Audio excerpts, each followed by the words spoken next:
Dans cette vidéo, on va trouver la position de l'objet par calcul et par la construction. Pour le cas 2, donc lentille de centre haut de distance focale image moins 10 cm. Donc dès que vous avez une lentille avec la distance focale négative, tout de suite, il s'agit d'une lentille divergente. Nous avons moins 10 cm. Par définition, f', c'est OF'. Le petit schéma pour nous, voilà une lentille divergente. Pour lentille divergente, f' se situe avant lentille et f après lentille. Le sens de propagation, on considère toujours de gauche à droite, donc c'est positif. Donc si on passe du point O vers f', c'est contre le sens de propagation de la lumière, donc cette distance est négative. Maintenant, on connaît la position de OA', donc O de prime, A', donc c'est positif. Ceci dit que notre point A' se situe après lentille. Et si maintenant on place l'écran, on va observer une image sur l'écran. Donc A', l'image est réelle. Et maintenant, on va trouver la position de l'objet qui permet à obtenir cette image réelle à travers de cette lentille divergente. Et cette fois-ci, on va s'appuyer sur la formule de Descartes pour s'entraîner, la formule de conjugaison de Descartes. Donc, je vais réécrire cette formule. Moins 1 sur OA plus 1 sur OA' est égal à 1 sur F'. Donc, je cherche OA, 1 sur OA sera égal, donc je mets de l'autre côté, donc sera égal 1 sur OA' moins 1 sur F', donc 1 sur OA sera égal à F', je mets sur le même dénominateur, moins OA' divisé par F', OA'. Je vais inverser maintenant, donc on a OA est égal au produit F' OA' divisé par F' moins OA'. Donc, on fait l'application numérique. OA est égal F' moins 10, OA' 20,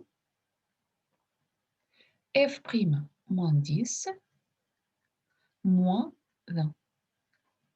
Donc, on calcule, ça sera donc 0, je vais simplifier, donc ça sera moins 200 divisé par moins 30, d'accord? Donc ça sera 20 tiers, donc, et ça sera à peu près 6,7 cm. Donc, nous avons trouvé le point objet A quelque part ici. Regardez, OA, c'est-à-dire que l'objet sera virtuel et cet objet virtuel va nous donner l'image réelle. Et maintenant, on va calculer, on va comparer la taille de l'objet et de l'image en calculant le grandissement. Donc, pareil, on va utiliser la formule de Descartes pour le grandissement. Donc, ça sera OA' divisé par OA. Donc, OA' 20.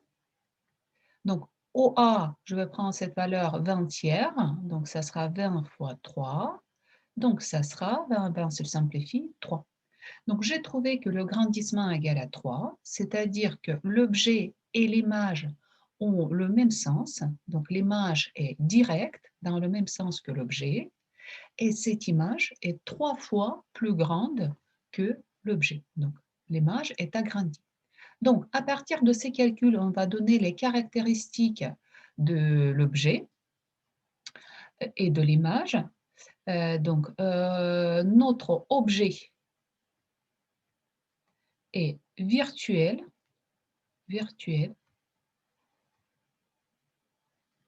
l'image est réelle, image réelle,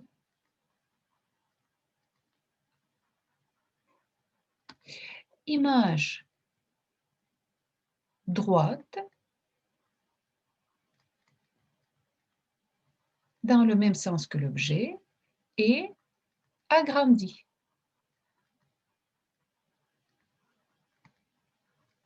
Plus grande que l'objet. Et maintenant, on va confirmer nos conclusions, nos résultats par la construction. Donc, je vais présenter lentille divergente.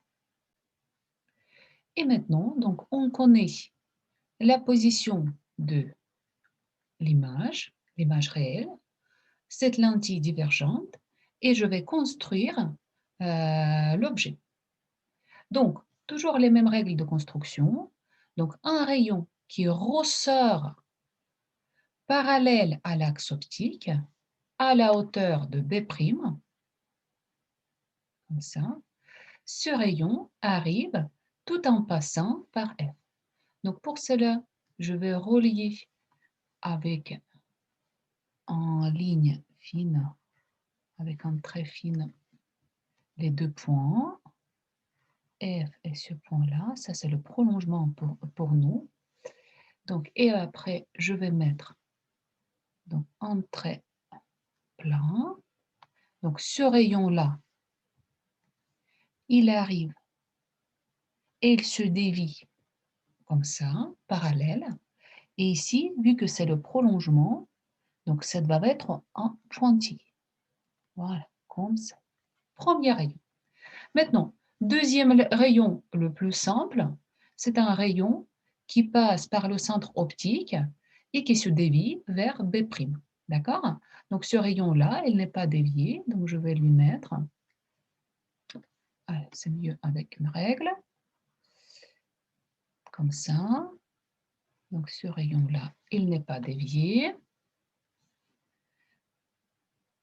Déjà, on voit à l'intersection de ces deux rayons, on retrouve le point objet B. On sait que l'objet est virtuel car se situe dans l'espace objet virtuel. D'accord? Cet objet est plus petit que A'B'. Donc, maintenant, pour confirmer la construction, nous pouvons toujours utiliser le troisième rayon. Et c'est un rayon donc, qui utilise la position de F'.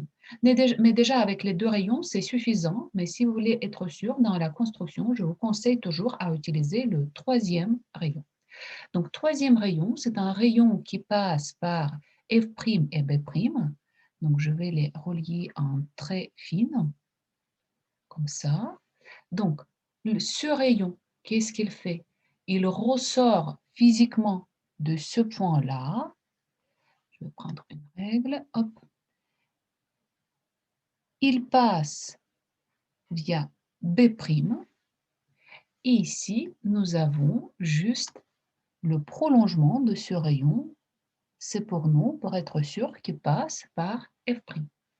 Et ce rayon va arriver parallèle à l'axe optique. Donc, à ce niveau-là, donc on a trouvé l'intersection de rayons qui émergent et qui passent par B', avec lentille. Donc le rayon incident qui correspond à ce rayon émergent, donc il arrive à ce niveau-là, parallèle à l'axe optique. Voilà. Et donc je le prolonge. L'intersection de ces trois rayons va nous donner la position de l'objet. Donc regardez, cet objet et l'image est droite, a le même sens que l'objet. Cette image est 3 fois plus grande que l'objet. Donc ici, j'ai 2 carreaux, ici, j'ai 6 carreaux. D'accord? Et la position, donc si 5 carreaux, c'est 10 cm, d'accord? Donc, un carreau, ça veut dire que c'est